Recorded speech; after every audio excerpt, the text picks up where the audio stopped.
तो नमस्कार मेरे दोस्तों, मैं नीरज स्वागत करता हूं आपका डीएनडी क्लासेस में। और हमारा रोकड़ पुस्तक बही का जो चैप्टर चल रहा है, इस चैप्टर के अंदर हम आगे बढ़ रहे हैं और हम द्विस्तंभीय रोकड़ बही बना रहे हैं। हमने काफी क्वेश्चन कर लिए हैं इसके अंदर और अब हम करने जा रहे हैं क्वेश्चन नंबर 10, जो कि आपका द्विस्तंभीय रोकड़ बही का आखिरी क्वेश्चन है। इसके बाद में आपकी खुदरा पुस्तक स्टार्ट हो जाएगी और खुदरा बुक के 2 क्वेश्चन है, वो भी अपन फटाफट कर लेंगे। तो मेरे दोस्तों, देरी किस बात की, तो फिर शुरू करते हैं यहाँ पर क्वेश्चन नंबर 10। तो देखें क्या कुछ बोल रहा है क्वेश्चन नंबर 10 के अंदर। इसमें बोल रहा है कि रुचि ट्रेडर्स ने अपनी जुलाई 2017 माह की रोकड़ बही का आरंभ हस्त रोकड़, हमें कैश का बैलेंस दे रखा है यहाँ पर, और उसके बाद में बैंक चालू खाते का शेष यानी बैंक का बैलेंस भी दे रखा है यहाँ पर, और उसके बाद में नीचे अन्य लेन देन दे रखी है। तो सबसे पहले तो ये जो बैलेंस दे रखा है वो बैलेंस लिखना जरूरी है। अब इसने हमें नहीं बताया है कि बैंक का कौन सा बैलेंस है, तो हम मान के चलेंगे कि बैंक का पॉजिटिव बैलेंस है। इसका मतलब बैंक का भी डेबिट बैलेंस है।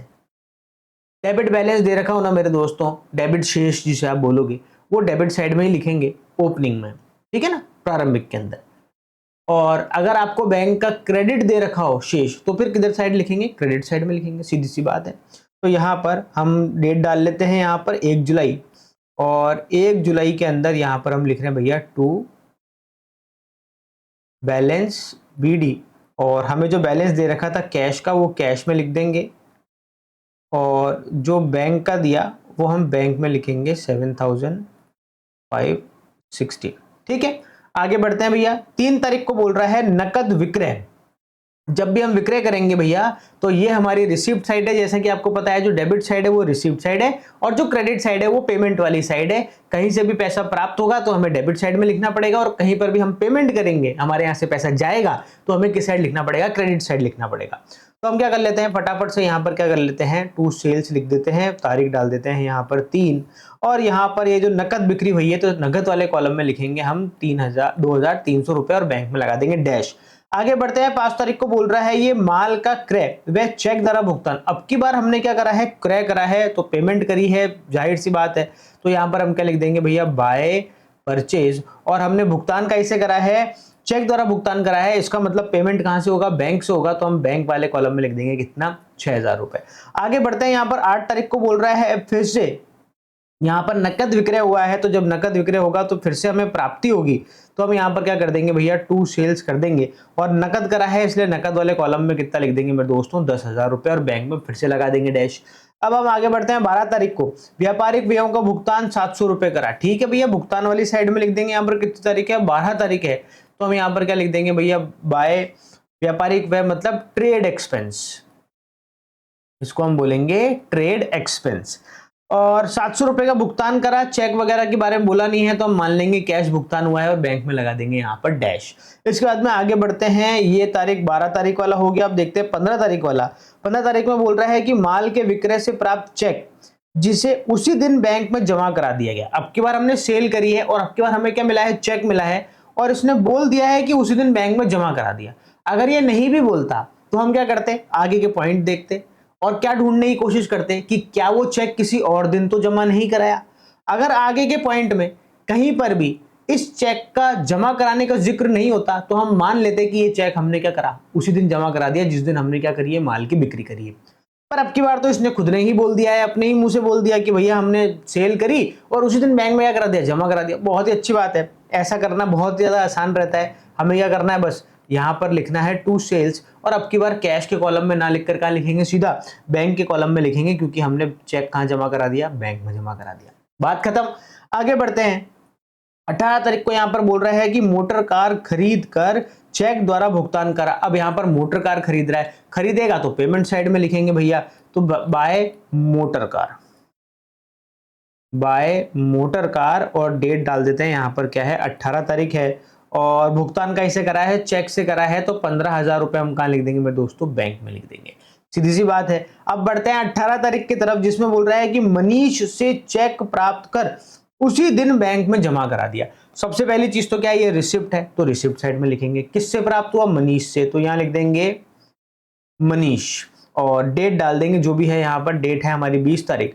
अब देखिए चेक प्राप्त हुआ है और चेक हमने उसी दिन बैंक में जमा करा दिया है, तो हम क्या करेंगे, यहाँ पर ये जो 10,000 रुपए है ये कहां पर लिखेंगे, सीधा बैंक में लिख देंगे। अगर हम उसी दिन जमा नहीं कराते, तो जिस दिन चेक प्राप्त हुआ है उस दिन की एंट्री हम कैश बुक में नहीं करते, बाहर एंट्री करते नोट के अंदर। अब क्योंकि ये चेक उसी दिन जमा करा दिया है तो हम इसी दिन क्या कर देंगे, कैश बुक के अंदर एंट्री कर देंगे। आगे बढ़ते हैं भैया, यहाँ पर 22 तारीख को बोल रहा है कि नकद विक्रय 7,000 रुपए का नकद विक्रय हुआ है, तो मतलब प्राप्ति हुई है यहाँ पर। तो 22 तारीख को हम क्या पर लिखेंगे, टू नकद विक्रय को हम करेंगे वही सेल्स, और हम कैश के अंदर लिख देंगे कितना भैया, 7,000 रुपए, और बात खत्म हो जाएगी। इसके बाद आगे बढ़ते हैं, 25 तारीख को क्या बोल रहा है, मनीष का चेक अनादृत हो बैंक से वापस आ गया। मनीष का चेक क्या हो गया, अनादृत हो गया मेरे दोस्तों। अब यहां पर ये एक नया पॉइंट है, अब तक के ऊपर के जितने भी क्वेश्चन आए थे उनमें ये ऐसा पॉइंट नहीं देखने को मिला था कि चेक अनादृत हो गया। मेरे दोस्तों किसी का भी चेक अनादृत हो जाए, मतलब हमने कोई चेक जमा कराया था और अब वो क्या हो गया मेरे दोस्तों, अनादृत हो गया, तो हम क्या करेंगे, देखिए यहां पर एक चीज गौर करना कि जब हमने मनीष का चेक जमा कराया था तो हमने किस साइड में लिखा था, ये रिसीप्ट साइड थी, और ये रहा भैया मनीष जिस दिन हमने जमा कराया था। अब हम क्या करेंगे, इसका बिल्कुल उल्टा कर देंगे। अनादरण का मतलब होता है कि जो चेक हमने जमा कराया था, मनीष के अकाउंट में पैसे ही नहीं थे, मनीष ने हमें 10,000 का चेक दिया, तो मतलब मनीष के अकाउंट में 10,000 होने चाहिए थे। मनीष के अकाउंट में 10,000 होते तो बैंक क्या करता, उसके बैंक से 10,000 रुपए काट के और किसे दे देता, हमारे बैंक अकाउंट में डाल देता, पर उसके बैंक अकाउंट में 10,000 रुपए थे ही नहीं, इसलिए वो चेक क्या हो गया, अनादृत हो गया। उसको बोलते हैं कि चेक क्या हो गया, बाउंस हो गया। अब क्या होगा, अब ये होगा मेरे दोस्तों कि हम क्या करेंगे, मनीष को वापस से हमारा क्या बनाएंगे, डेटर बनाएंगे। जब मनीष ने हमें चेक दे दिया था ना, तो हमने उसको हमारी डेटर की लिस्ट से क्या कर दिया था, हटा दिया था।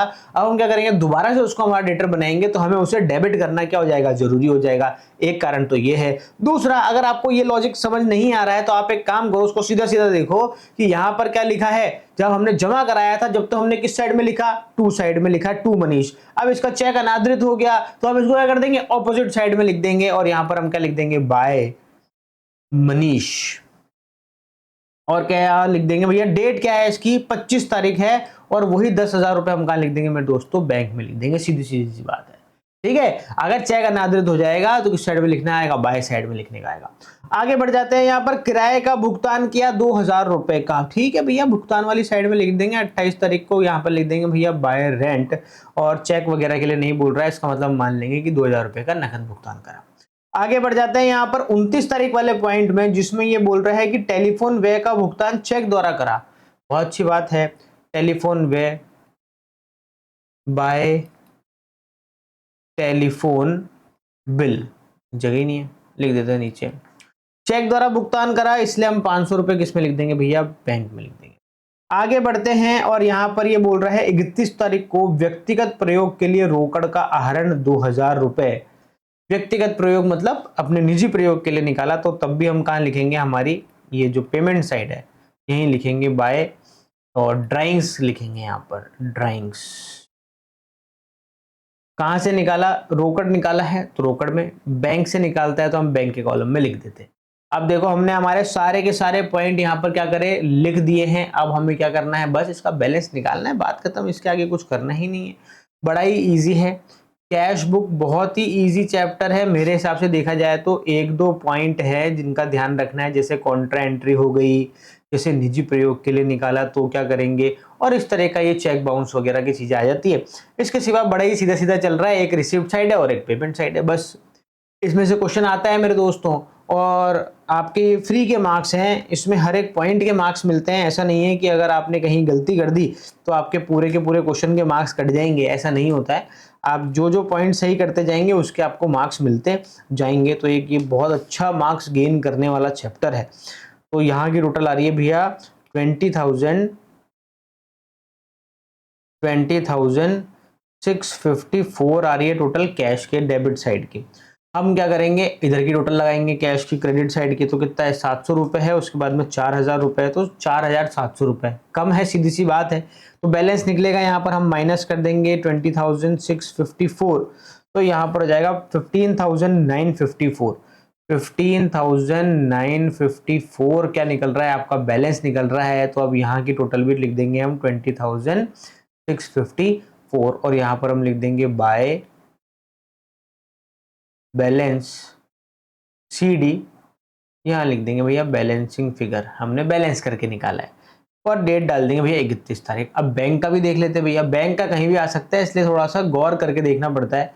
यहाँ पर देखो, अगर मैं देखूं तो जो डेबिट साइड की टोटल है वो डेबिट साइड की टोटल आ रही है मेरे दोस्तों 30,000 में मैं जोड़ लेता हूँ 7,560, तो 37,560 क्या टोटल आ रही है। हाँ, डेबिट साइड की टोटल ही ज्यादा आ रही है जहां तक मेरे को दिख रहा है यहाँ पर, तो हम यहाँ पर लिख देंगे 37,560। अब देखो अपन क्रेडिट साइड टोटल लगाते हैं 6,000, 15,000, 10,000 और 500, तो यहाँ पर हो जाएगा 31,500। तो हम माइनस कर देंगे 37,560 में, तो आ जाएगा 6,060। 6,060 जो बैलेंस निकला है वो निकला है आपका बैंक का। अब बैंक साइड की टोटल भी हो जाएगी 37,560। और इस तरीके से आपका ये जो 10th क्वेश्चन है, आखिरी क्वेश्चन है द्विस्तंभीय रोकड़ बही का, ये भी यहाँ पर क्या हो जाता है, कंप्लीट हो जाता है। तो मेरे दोस्तों यहाँ पर आपका ये द्विस्तंभीय रोकड़ बही का कंप्लीट हो गया है। अब हम यहाँ पर अगले वीडियो में, जो हमारा बिल्कुल नेक्स्ट वीडियो रहेगा, उस नेक्स्ट वीडियो में हम खुदरा रोकड़ बही, जिसे पैटी कैश बुक भी बोलते हैं, कई बार वहां से क्वेश्चन आ जाता है, हम उसे छोड़ नहीं सकते हैं, वो भी हम क्या करके कर देते हैं, यहाँ पर कंप्लीट कर देते हैं। कंप्लीट हो जाएगा नेक्स्ट वीडियो के अंदर। जब तक के लिए मेरे दोस्तों मस्त रहें, स्वस्थ रहें, खाते पीते रहें। जय हिंद।